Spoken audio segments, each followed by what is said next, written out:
Sogno di incontrarti nel mio cuore, di trovare te, di stare insieme a te, l'unico riferimento del mio andare, unica ragione tu, unico sostegno tu. Al centro del mio cuore ci sei solo tu. Anche il cielo gira intorno e non ha pace. Ma c'è un punto fermo in quella. Bueno, pues le doy gracias a Dios por la oportunidad de estar aquí con ustedes. Le voy a pedir al Señor su santa palabra antes de comenzar esta reflexión. Y les voy a leer a ustedes de San Juan, capítulo 10, versículo 22. San Juan 10, 22. Dice así: Jesús declara su unidad con el Padre. Se celebraba por aquel tiempo en Jerusalén la fiesta de la dedicación. Era invierno. Paseaba Jesús por el templo en el pórtico de Salomón.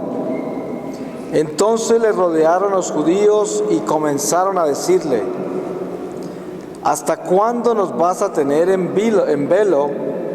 Si tú eres el Cristo, dínoslo claramente.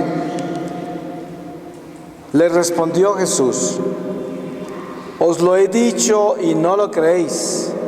Las obras que hago en nombre de mi Padre son las que dan testimonio de mí. Pero vosotros no creéis, porque no sois de mis ovejas. Mis ovejas escuchan mi voz. Yo las conozco y me siguen. Yo les doy vida eterna. No perecerán jamás y nadie las arrebatará de mi mano. Mi Padre que me las dio es mayor que todos y nadie puede arrebatarlas de la mano del Padre. Yo y el Padre somos uno.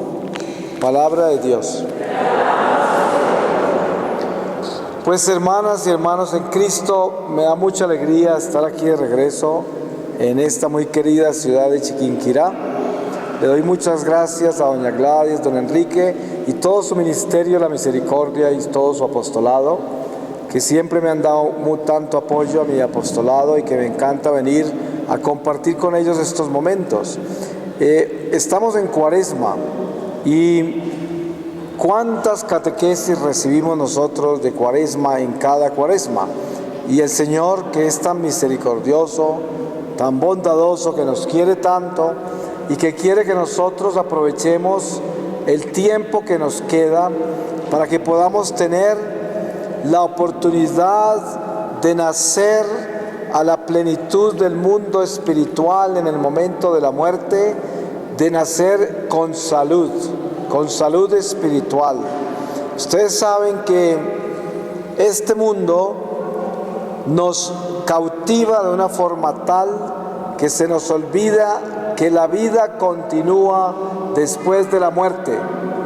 A veces de pronto reaccionamos cuando estamos enterrando a alguna persona conocida y de pronto pensamos en la muerte, pero aún así todavía no entendemos de que nosotros también vamos a pasar por eso y no entendemos de que la vida continúa, que no se queda ahí nomás.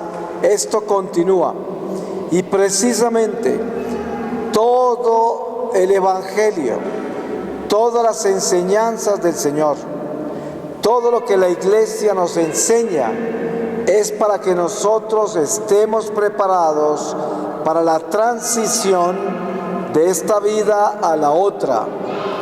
Miren ustedes, cuando una mujer está embarazada, se le prepara lo mejor que se puede para que se cuide, para que ese bebé nazca sano. Y eso es algo que se hace muy comúnmente, porque es de sentido común que una mujer embarazada debe ser muy juiciosa para que no afecte ese bebé y ese bebé nazca sano.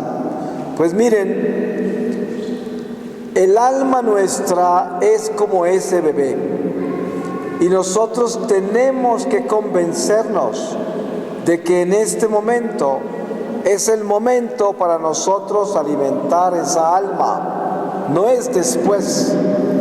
Y es muy difícil entender cómo se alimenta algo que no vemos, algo que no es tangible, que no podemos tocar con nuestras manos, ni ver con nuestros ojos. Y es algo que es parte de nosotros. Y es tan parte de nosotros como lo es nuestro aliento, como lo es el aire que respiramos. Por eso es muy importante que nosotros tengamos en cuenta que lo que estamos haciendo esta tarde aquí en este templo es que estamos esperando con mucha avidez que el Espíritu Santo realmente nos fortalezca y nos dé la fuerza para nosotros atrevernos a ser mejores personas, porque precisamente la salud del alma consiste en que el ser humano esté constantemente trabajando para convertirse en una mejor persona. Si ustedes quieren saber qué es espiritualidad, van a entender que espiritualidad es dedicarse a superar los defectos. Hay muchas personas que piensan que espiritualidad es rezar mucho, aprender mucho cosas de Dios, mucha teología, mucha doctrina, mucha lectura de cosas santas y de santos. Pero siendo eso parte de nuestra fe, eso no nos hace espirituales. El hecho de que una persona rece mucho, o conozca mucho la vida de los santos, o se conozca el catecismo de memoria, o conozca todas las tradiciones sagradas de la iglesia de memoria, eso no lo hace ni buena persona, ni tampoco persona del espíritu. Lo que nos hace personas del espíritu, o sea, espirituales, es la lucha abierta contra nuestros defectos, contra el mal que hay en nosotros. Una persona que sinceramente está concentrada, dedicada a declararle la guerra a sus flaquezas, que se avergüenza de ellas, que se atormenta de las flaquezas, que está constantemente confesándolas y arrepintiéndose de esas flaquezas, que esas flaquezas son su purificación, esa persona es una persona espiritual. Porque si nosotros entendemos que de la única manera que podemos crecer como personas de Dios es si verdaderamente estamos conscientes de que ser hijos de Dios y ser hijos de la luz es buscar en todas las cosas, buscar el bien, en todo, en el pensamiento, en nuestros sentimientos, en nuestras pasiones, en nuestras ideas, en nuestras proyecciones de la vida, en la comunicación con el prójimo, en todo lo que hacemos, debemos buscar el bien 24 horas al día. Una persona que está buscando hacer el bien todos los días es una persona que está buscando a Dios todos los días. ¿Y qué sucede con que yo busque a Dios todos los días? Que Dios va a crecer más en mí todos los días. Es como un matrimonio donde el esposo y la esposa se dedican a corregir sus faltas y cada día se preocupan más de amar mejor al otro, ese matrimonio nunca podrá fracasar.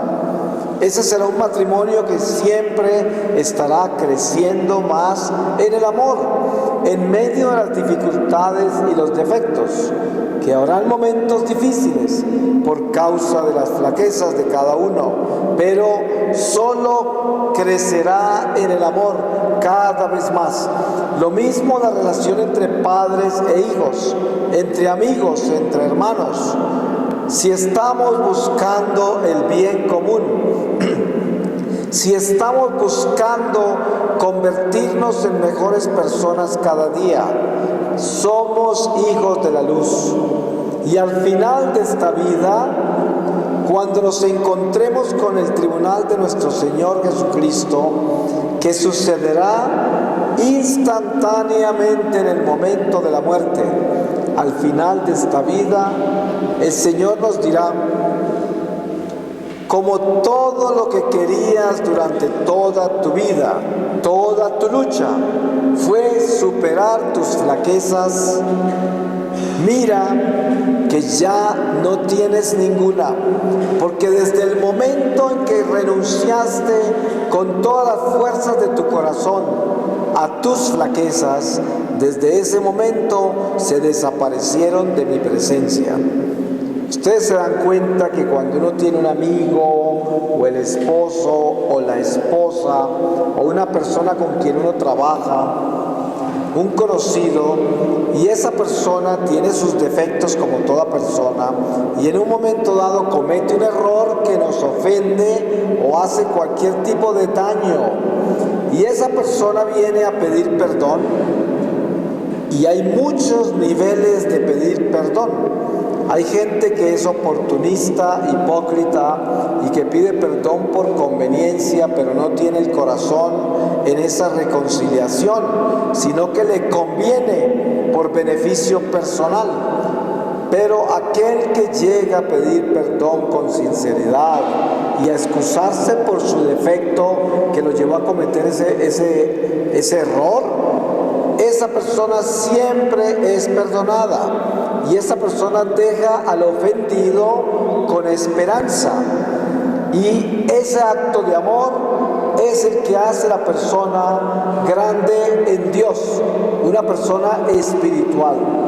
Y por eso, si sinceramente vivimos la vida así, al final de esta vida tendremos la oportunidad sincera, auténtica, verdadera, de elevarnos a la plenitud de la gloria de Dios, sin mayor sufrimiento de purificación, sin mayor purgatorio, porque precisamente lo que el Señor quiere que entendamos de lo que significa la Cuaresma no es solamente el principio con una ceniza en la frente que nos dice que somos de polvo y en polvo nos convertiremos, sino que también nos dice que ese polvo es transformante, que de ese polvo sale un cuerpo glorioso si nosotros le obedecemos a Dios. Entonces, miren, a veces es tan misteriosa la pedagogía de Dios, las enseñanzas de la iglesia, que cuando nosotros vamos un miércoles de ceniza a que nos pongan esa ceniza en la frente, pues se nos hace un poco difícil todo lo que se predica en un miércoles de ceniza. Y generalmente se predica de la entrada al desierto a la conversión. Esa señal de ceniza en la frente que dice que somos polvo y en polvo nos convertiremos, hemos sido hechos de polvo y en polvo nos convertiremos, y tantas otras homilías que nos dan a nosotros lo que se llama un discernimiento de lo que significa la Cuaresma. Pero al final, si nosotros queremos sacar el sentido de la Cuaresma en muy pocas palabras, la Cuaresma quiere decir reconciliarnos con Dios, con el prójimo y con nosotros mismos, descubriendo qué es lo que tenemos que superar y dándonos cuenta que Dios nos recuerda, por intermedio de los misterios de la Iglesia, nos recuerda que ese polvo esa ceniza que recibimos sobre la frente nos recuerda que este cuerpo se transforma en un cuerpo glorioso. Ese es el milagro más grande que tenemos en nuestra vida, que de este instrumento de polvo Dios saca un alma que se glorifica para siempre en la eternidad. Si siquiera por un minuto nosotros reflexionáramos en eso, nos daríamos cuenta el desperdicio tan grande que es un ser humano que vive en pecado. Cuando ese ser humano que vive en pecado, al final de esta vida se puede convertir en polvo nada más. Puede terminar completamente en las tinieblas. Y por esa razón es tan importante el descubrir qué es lo que realmente nos está pidiendo Dios en la iglesia durante la Cuaresma. Yo diría, usted en esta tarde, en este templo, aquí en esta catedral de Chiquinquirá, tiene muchas bendiciones. Entre ellas, ustedes son guardianes de la patrona de Colombia, Nuestra Señora de Chiquinquirá. Ustedes tienen la bendición de ser católicos y de tener nada menos que el Espíritu de Dios sobre ese polvo, o sea, una unción sobrenatural que hemos recibido sobre este cuerpo natural. Ustedes saben que las cosas naturales no trascienden al Espíritu, por eso enterramos este cuerpo y parece que se pudriera. Y realmente físicamente se descompone y se vuelve polvo otra vez.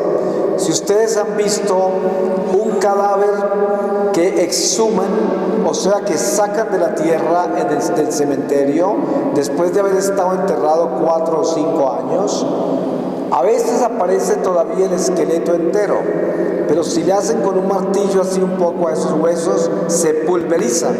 Y por eso, por tradición, la iglesia entierra a los muertos en la tierra, luego los saca 5 años después o 4 y los convierte en polvo para meterlos en un osario, en una cripta. Esas son las tradiciones sagradas. Hoy en día hay mucha gente que vive otras tradiciones, incineran los cuerpos por razones económicas y quién sabe qué más, pero las tradiciones de la iglesia son: nos entierran de cuerpo entero y nos exhuman el cadáver 4 o 5 años después y nos convierten en un polvo que se guarda en una urna. Pero si nosotros meditamos muy bien en esas cenizas, tenemos que entender que si yo enterré a mi padre, a mi madre, a mis hermanos, a mis amigos, y hoy llevo en mi mano esa persona que medía 1,60 y ahora mide 10 centímetros en una caja de cenizas y la llevo ahí, yo tengo que tener un conocimiento un poco más profundo de la vida y saber que lo que llevo ahí no es una memoria, ni un sentimiento, ni una angustia de pérdida, sino que lo que llevo ahí es un cuerpo transformado, si es que esa persona murió en Cristo, si esa persona es de Dios y es de la luz. Usted lo que lleva ahí es un milagro en las manos, porque esas cenizas se convirtieron en un cuerpo glorioso. Piensen, un día algún pariente suyo llevará sus cenizas en la mano.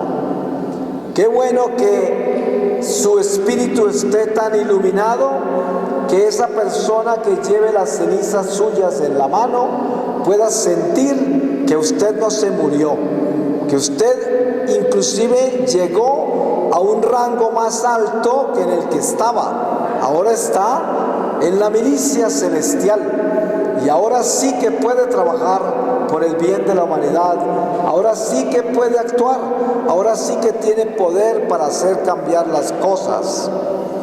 Nosotros a veces pensamos que esos seres queridos que partieron, parece que no pudieran actuar en nuestro favor, porque cuando tenemos problemas los llamamos para que nos ayuden y parece que no nos contestaran porque las cosas parecen no solucionarse. Y resulta que hay una cosa muy importante que debemos entender. Cuando nosotros entramos a la plenitud del mundo espiritual, solo nos preocupamos por las cosas espirituales de la humanidad.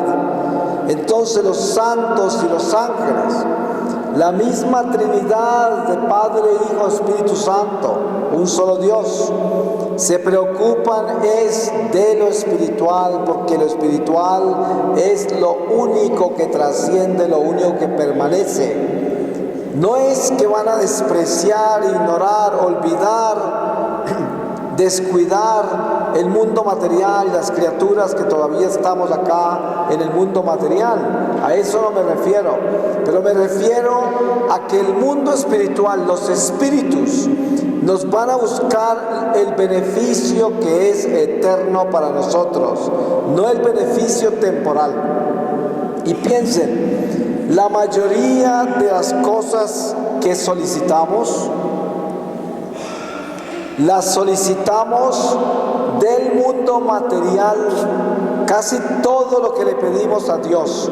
Hagan una lista ustedes de las últimas 10 cosas que ustedes le pidieron a Dios en los últimos 2 años, 1 año. Hagan una lista y les voy a asegurar una cosa. El porcentaje de las cosas que pidieron, que eran tan solo para el mundo material, van a encontrar que es altísimo, si no es que las 10 cosas eran únicamente para el mundo temporal. Eran su salud física o mental, el afecto humano para que lo quieran más, que les dé el dinero que necesitan o que les cuide el que ya tienen, que les dé esto y lo otro, que se solucionen estos y estos problemas. Y si hace la lista, se dará cuenta que gran porcentaje, si no es que 100%, fueron peticiones del mundo temporal. Eso quiere decir que somos personas carnales, no somos espirituales. Para poder ser personas espirituales, tenemos que elevarnos al espíritu.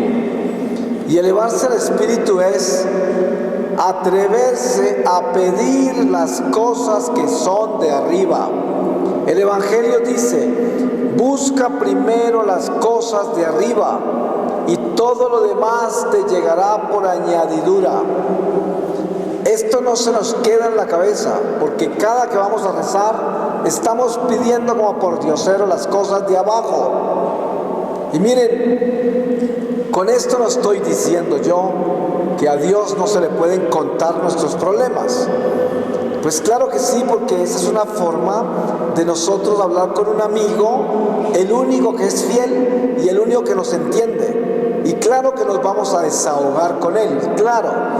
Pero lo más importante es que los beneficios espirituales que yo estoy buscando son para el espíritu. Y esto me hace a mí una persona espiritual.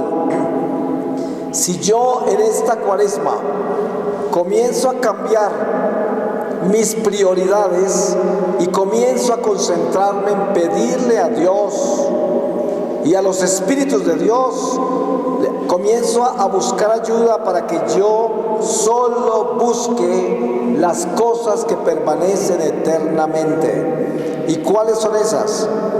La transformación de mi corazón de piedra en un corazón de carne. Nosotros escuchamos mucho esto.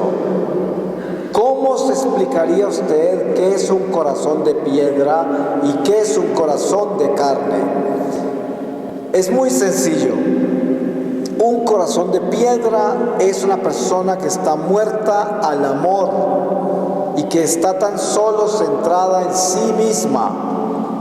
Hay gente que cree que es súper amorosa, generosa, que es extremadamente compasiva, y yo les cuento una cosa: si nosotros miramos bien quiénes somos, de pronto nos vamos a aterrar de que no somos la persona que creemos.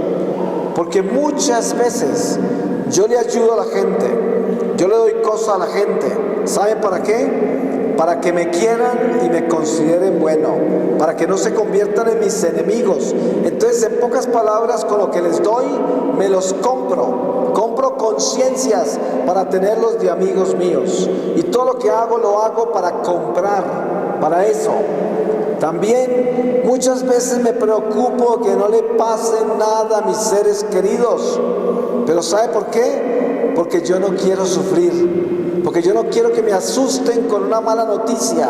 Porque yo no quiero que de pronto algo les vaya a pasar y yo me vaya a asustar tanto que me vayan a hacer daño porque me van a atormentar mi vida. Hay que pensar muy bien por qué nos preocupan que le pasen cosas malas a los demás, especialmente a los seres queridos. Porque a lo mejor esa preocupación es simplemente egoísta. Y estas cosas las tenemos que tener muy claras, porque si yo no tengo eso muy claro, entonces no tengo claro el amor. Y si no tengo claro el amor, nunca voy a tener un crecimiento espiritual verdadero. Hay que tener cuidado porque el crecimiento espiritual verdadero es desafiar lo oscuro que hay en nosotros. Entonces el corazón de piedra es aquel que se engaña a sí mismo y engaña a los demás con una falsa piedad, con una falsa generosidad, con un falso amor. Ese es un corazón de piedra, porque esa persona es totalmente egoísta. Esa persona siempre quiere correrle al sufrimiento. ¿Sabe cuál es la frase más común de una persona que tiene el corazón de piedra? Cada que está saliendo algo mal dice: ay, no quiero saber más de esto. Adiós, adiós.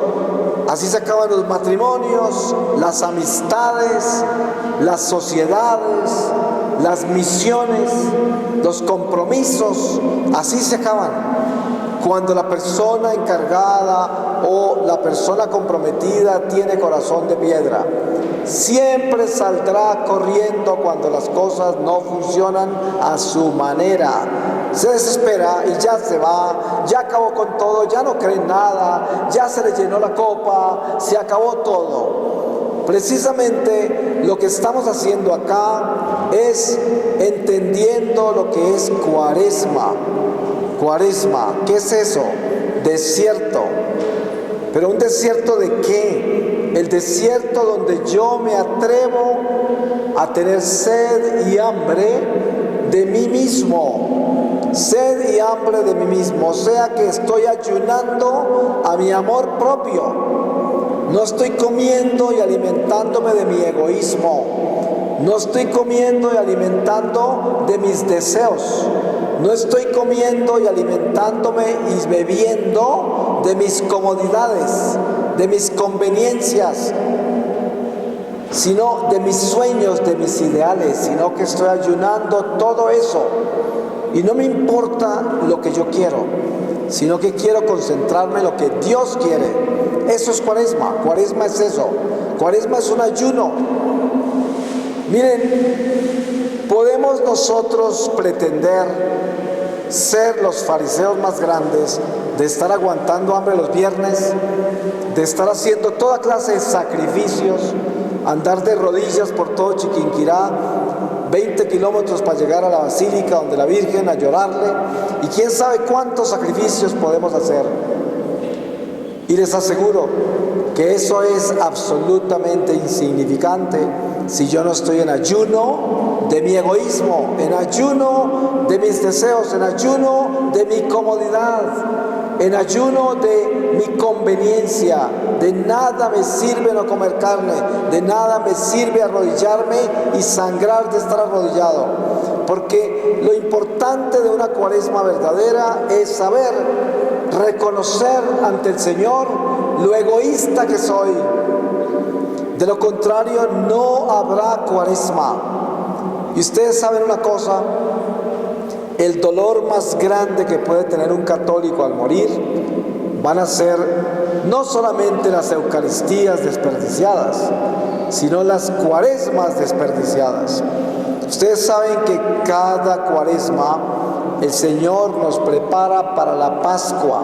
Esa es la preparación de la cuaresma. El Señor Jesús estuvo 40 días en el desierto. Ustedes saben que ese número 40 es un número que ha viajado con la historia sagrada desde el principio. Los 40 días que duró Noé en esa arca, los 40 días que estuvo Moisés en la montaña, Elías, los 40 años del pueblo de Dios en el desierto, los 40 días de Jesús en ayuno en el desierto y las tentaciones del desierto.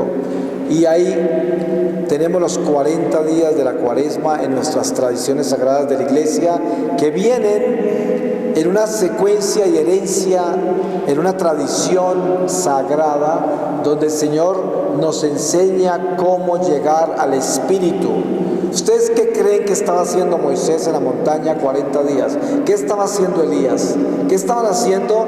Sino entrando en la plenitud del Espíritu para que Dios los inundara y ellos pudieran bajar de la montaña e inundar al pueblo de Dios. Eso es. Entonces hoy, ¿qué es lo que estamos haciendo nosotros acá en medio de esta cuaresma? Estamos buscando cómo espiritualizarnos, cómo llenarnos de Dios. Pero no llenarnos de religión, porque la cuaresma no es simplemente meternos a la iglesia todo el día y entrar en una rezadera de esas que nos queda hasta la garganta pelada. No se trata de eso. La oración es muy importante y es importante venir a la iglesia, pero lo más importante es reconocer quiénes somos, de qué estamos hechos y si estamos caminando hacia la casa del Padre o estamos caminando hacia los mismos infiernos, porque no hay sino dos caminos y estamos o demonizándonos o santificándonos. Eso es lo único.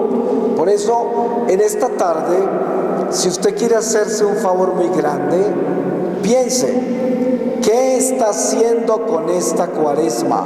No es simplemente irme a confesar y contar todos mis males y echarme una bendición y sentirme perdonado. Eso es muy conveniente. Es como cuando uno es un hijo o un esposo o una esposa y ofende al otro y se va a pedirle perdón y hace las paces con esa persona, pero uno sabe que ese tipo de conducta de rebeldía no la va a cambiar. Entonces, ¿qué? ¿Sabe uno que esa persona la va a volver a ofender de la misma manera más adelante? Solo que ahora es conveniente reanudar esa amistad. Eso es hipocresía. Ahí no hay amor, ahí no hay cambio, ahí no hay nada. Es verdad que nosotros, a pesar de hacer el más grande esfuerzo por cambiar, a veces puede más nuestros defectos que nuestra intención de cambio y caemos. Pero eso no es hipocresía, porque cuando yo sinceramente estoy luchando por cambiar y en medio de esa lucha caigo, pues caigo. Eso es lo que quiere decir caer. Caer es perder una batalla en medio de la batalla. O sea, yo estaba luchando por no caer y caí herido porque la batalla me tumbó. Eso es un soldado herido, no un hipócrita. Pero el hipócrita es el que no lucha, sino que se acomoda por conveniencia al bien y al mal. Entonces sabe que va a cometer errores, sabe que va a pecar, sabe que va a traicionar, sabe que va a mentir, sabe que va a envidiar otra vez, sabe que va a hacer cosas malas, lo sabe, porque tiene afecto por esas cosas o no tiene sentido de responsabilidad. Entonces vive remendando su vida, remendándola. Al final, cuando se presente ante el Señor, lo que se presenta es un gran remiendo. No se presenta un alma que luchó, no se presenta un alma cicatrizada por las batallas, sino un alma remendada. Una de las reflexiones más importantes sobre en qué terminará nuestra vida al final de este camino del mundo material sería entender esto: el pecado es una herida Y esa herida es una herida que estará sangrando mientras estemos con la carne, vivos en la carne.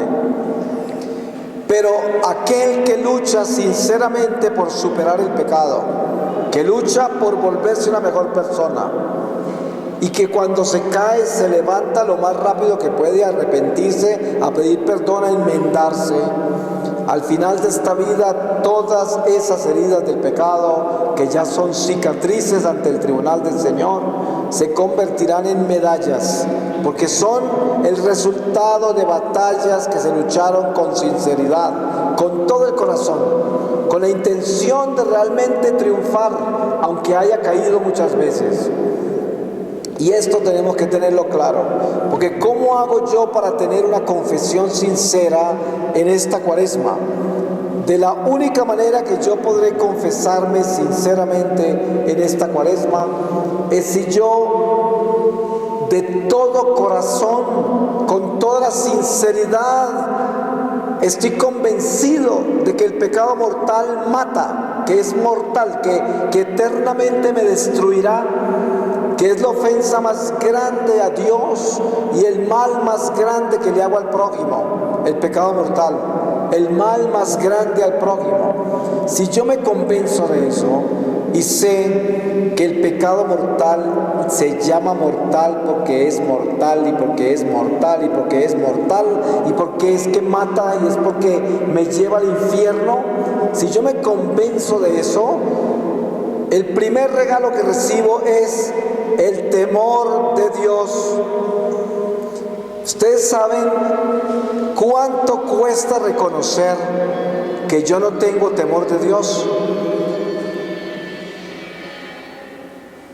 Hay muchísimas personas que no saben que perdieron el temor de Dios.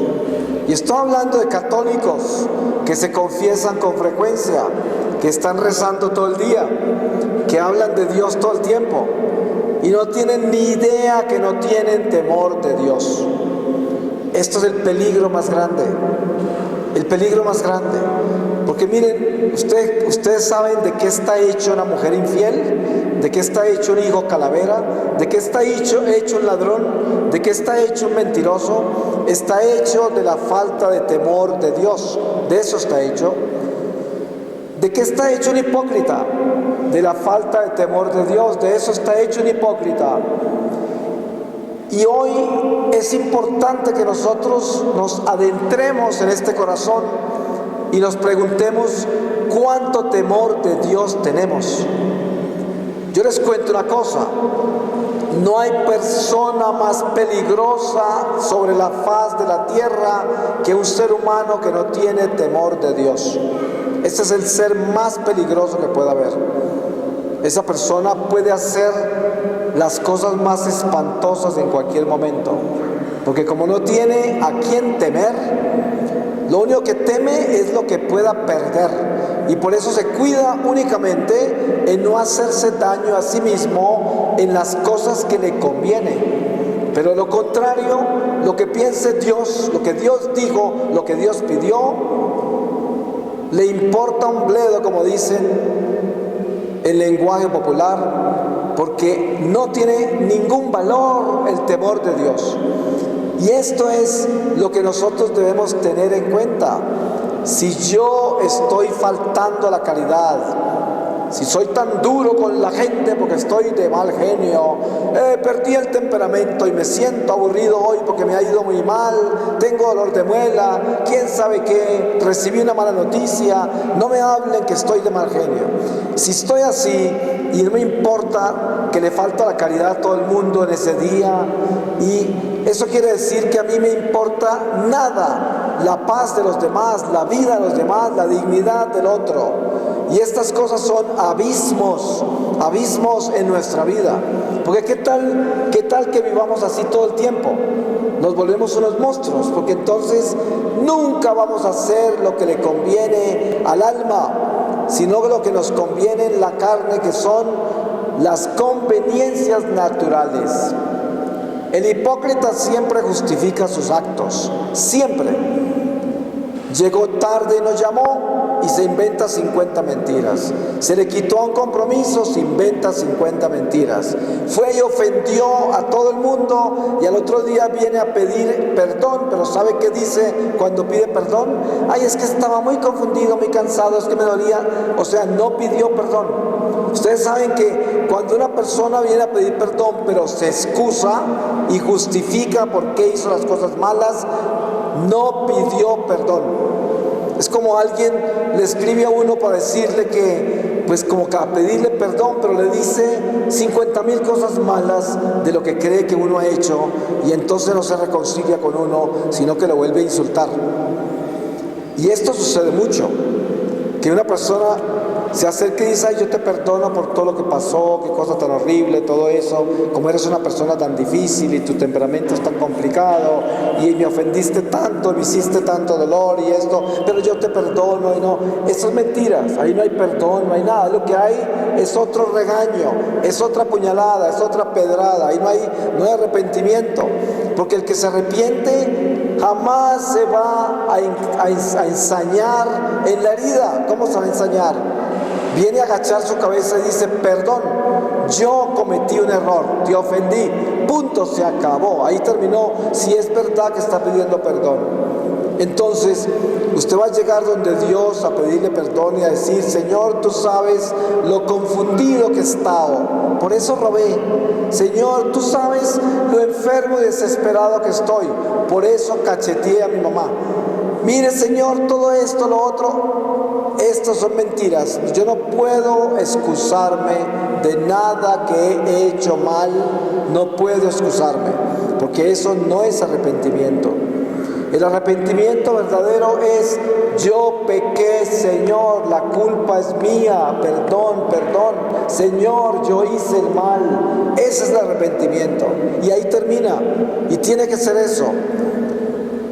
Y si yo entonces estoy buscando la verdad, y yo quiero ser católico de verdad, y yo quiero que cuando yo esté presente entre la gente pueda sentir de que hay una persona presente que está con Dios, que busca a Dios y que está en una lucha por pertenecerle a Dios todo el tiempo. La santidad solo se adquiere al final de esta vida. Como dice San Pablo, tenemos que asegurarnos de ser muy buenos atletas que van a correr en ese estadio y participar en los olímpicos, pero los olímpicos de la vida eterna, donde estamos buscando una corona que no es perecedera. Y para eso tenemos que observar perfecta continencia, alta disciplina, una perfecta conducta. Y esto es el llamado de la Iglesia a nosotros en esta Cuaresma.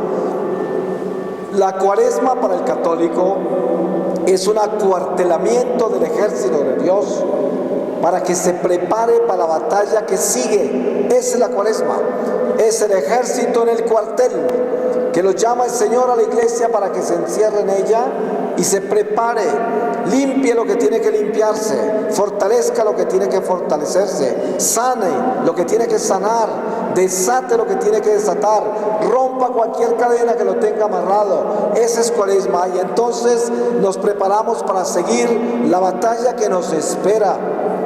Si el Señor nos dio otra Cuaresma, es porque nos va a dar otra batalla para librar. Y ay del que no se prepare, porque entre más tiempo vivimos, más fuerte será la milicia, porque más se nos va a exigir. Si una persona está acá en clase y le están dando todas las lecciones, y al final de todo esto viene el examen final, pues más vale que el que está recibiendo esas lecciones le ponga cuidado a lo que le están enseñando, porque si no, no va a pasar el examen y no se va a graduar. Un soldado que lo tienen acuartelado y preparándolo, y cómo fortalecer su cuerpo, su mente, su alma, cómo aprender a limpiar las armas y saber dispararlas, cómo conocer las estrategias del enemigo contra el cual va a luchar. ese soldado, si no le pone cuidado a lo que el Señor le está enseñando, cuando llegue a la próxima batalla, lo van a tumbar. En la primer salida lo matan. Y esto es lo que tenemos que entender. ¿A qué muerte me refiero? El pecado, a eso me refiero. Eso es muerte. Ese es un soldado muerto. El que cae en pecado mortal lo mataron. Por misericordia de Dios se puede levantar, pero ¿cuántas veces se va a dejar matar? Precisamente las enseñanzas de la iglesia es a fortalecernos en una forma tal que cada vez caigamos menos. Entonces, ¿cómo sé yo que estoy creciendo como persona de Dios? Cuando cada vez caigo menos. Y que cada vez que caigo me duele más. Eso es el sentido de la vida en Dios. Ese es el verdadero sentido de vivir en la luz. Y es que yo lucho por cada vez caer menos, amar más, arrepentirme más, perdonar más, tener más cuidado por la gente, asegurarme que yo nunca me guarde nada para mí, que yo pueda compartirlo todo. Ay del avaro, ay del que acumula para sí mismo, ay del que tiene graneros y se burla de las necesidades de los demás o pasa como si nadie necesitara nada. Ay de ese, porque ese su propio granero lo va a condenar. Ustedes saben qué es lo que testifica contra nosotros al frente del tribunal del Señor. Todo lo que nosotros atajamos del flujo del amor de Dios para el prójimo. Eso es, si yo vivo para los demás y mi amor está centrado en asegurarme que los demás puedan recibir todo lo que más pueda de lo que yo pueda dar, sin medida, sin guardarme nada para mí, vivo en Dios. Ese es Dios entre nosotros. No hay ninguna otra forma de vivir en Dios que no sea así. El espíritu de servicio, que yo sirva incansablemente, sin medida. Eso es el amor de Dios en nuestra vida. Hay gente que se cansa de servir, se cansa de ayudar, se cansa de amar, se cansa de perdonar. Esa gente está muerta, tiene un corazón de piedra. El que se cansa de dar, se cansó de amar. Muy sencillo. Y el que se cansó de amar, se le acabó Dios, se fue Dios, se le fue el Espíritu de Dios.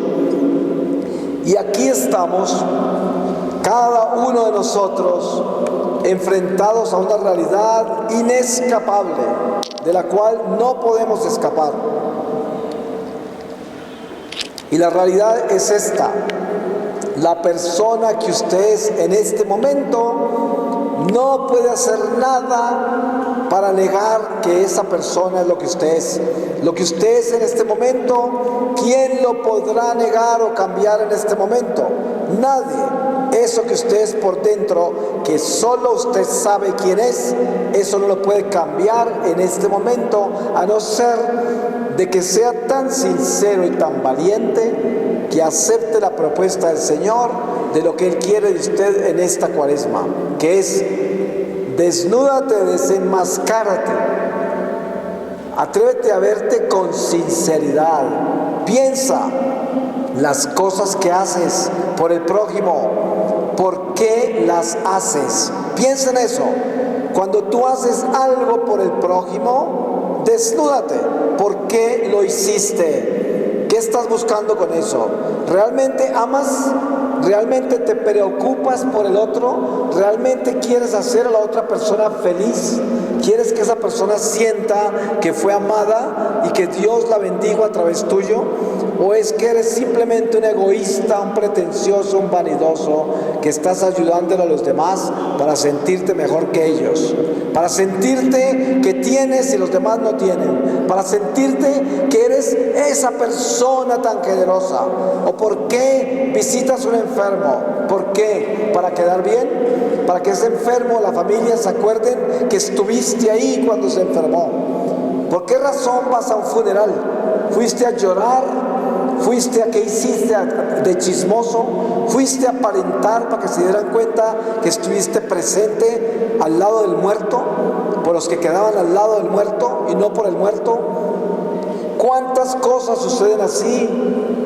¿Por qué razón estás acá en este templo hoy? ¿Qué estás haciendo acá? ¿Qué viniste a hacer? ¿Lo has pensado de verdad? ¿Viniste a oír otro sermón? ¿Viniste a ver qué encontrabas de nuevo para entretenerte? ¿Viniste simplemente como un zombie que llega acá y ni siquiera entiende cómo llegaste? ¿O viniste porque sinceramente estás buscando a Dios y le quieres decir al Señor: háblame más claro, dámelo más picadito, Señor, soy muy bruto, yo quiero saber cómo hacer esto, cómo cambiar este corazón, cómo superar esta maldad, cómo dejar de hacer tanta cosa que le hace daño a todos, a mí, que te ofende tanto? Hay tantas cosas que hacer, pero la más importante de todas es aprender a conocer la verdad en Jesucristo, que es: si el amor existe en mi corazón, si el verdadero amor está en mí y me está transformando mi vida, eso es lo único que importa.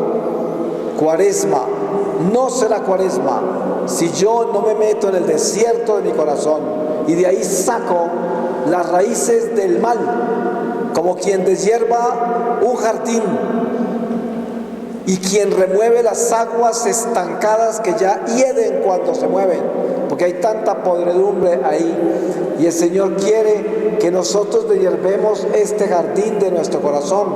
Eso es cuaresma, y que podamos remover esas aguas para que reciban oxígeno y podamos oxigenar el agua de la vida, que es la que corre por nuestras venas, que es el amor de Dios, que lo podamos oxigenar para que circule y le dé salud a todas las células. Un corazón que está arrepentido, humillado, el Señor no lo desprecia, como dice el Salmo. Y por eso hoy es la oportunidad para que nos arrodillemos en el corazón y le digamos al Señor la verdad, y nos digamos a nosotros mismos la verdad, y no nos mintamos, y nos demos cuenta quiénes somos de verdad. Es tan importante, y seguramente esto lo dirán ustedes durante toda la cuaresma, porque este es el sermón más viejo, pero es que el Señor, hasta el día último que tengamos acá, nos va a estar repitiendo esta lección una y otra y otra y otra vez, porque Él quiere que nos la aprendamos de verdad y que la practiquemos y que nos transforme esta lección, que es la lección de la transformación del ser, que el ser viva el don sobrenatural del bautismo, el Espíritu Santo en nuestra vida.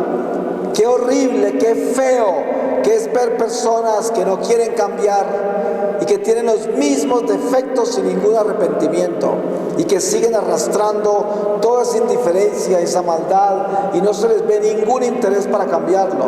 Es una vergüenza, esa dureza, que no quiere cambiar, que no quiere ser amigo de Dios, que no quiere tener temor de Dios. Es una vergüenza. Por eso pidámosle al Señor que nosotros podamos recibir el don de esta cuaresma, y que ese don de la cuaresma sea un verdadero arrepentimiento.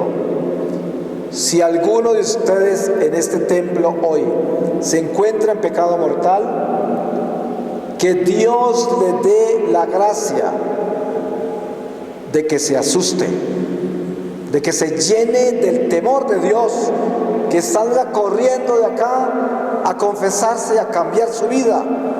¿Qué tal que se muera esta noche? Se puede ir a los mismos infiernos.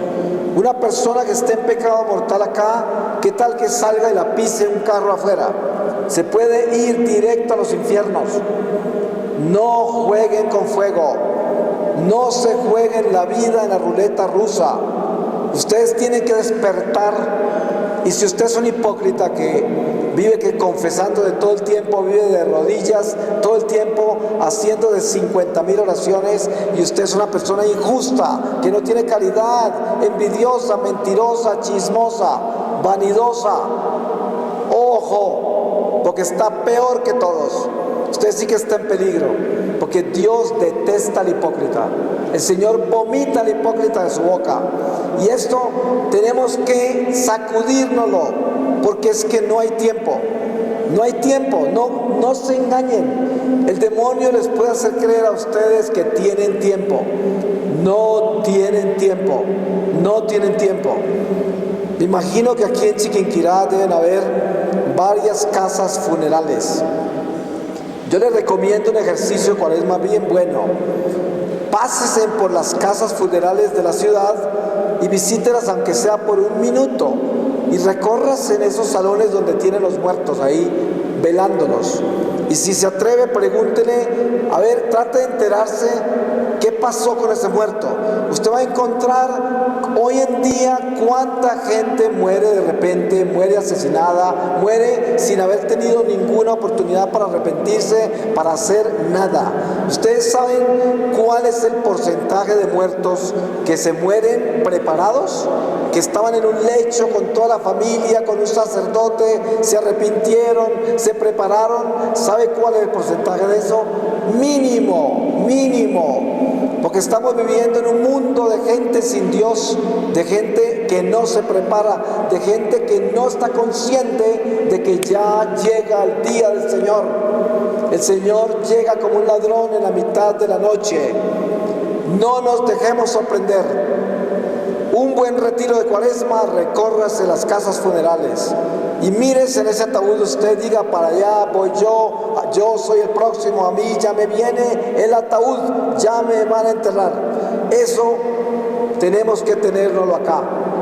Yo les pregunto una cosa, ¿cuántos de ustedes que están acá están conscientes de que ya van para el ataúd? ¿Cuántos? ¿Cuántos se atreven a decir, yo sé que ya pronto me meten en un ataúd? Es que ahí es donde está el problema. Ahí es donde está el problema. Es que no pensamos en eso. Es que de aquí vamos a salir diciendo, sí, ese señor habló con mucha fuerza y realmente eso era como verdad todo, sí, pero entonces sigue pensando que tiene tiempo, que pues lo va a considerar. Hay cosas que puedo utilizar y de pronto puedo cambiar. Ese es el pensamiento del tonto. Ese es el pensamiento de la gente que se condena. Así se condena la gente. Así se condena. ¿Por qué? Porque es que no oyen, como dice el Señor, ojos que no ven, oídos que no oyen, pies que no caminan. Y esto hay que tenerlo claro en el corazón. Este es el día del Señor, hoy es el día para cambiar, hoy es el día para transformarnos. Y no esperemos engañar al Señor. Si soy un hipócrita, ay de usted, porque eso llama la ira de Dios. Y el Señor no quiere que nosotros padezcamos una tragedia. Él no la quiere evitar. Yo pudiera hablarles a ustedes de esto por mucho tiempo, pero ya se me acabó el tiempo que vine a compartirles. Y le voy a pedir al Señor su santa palabra.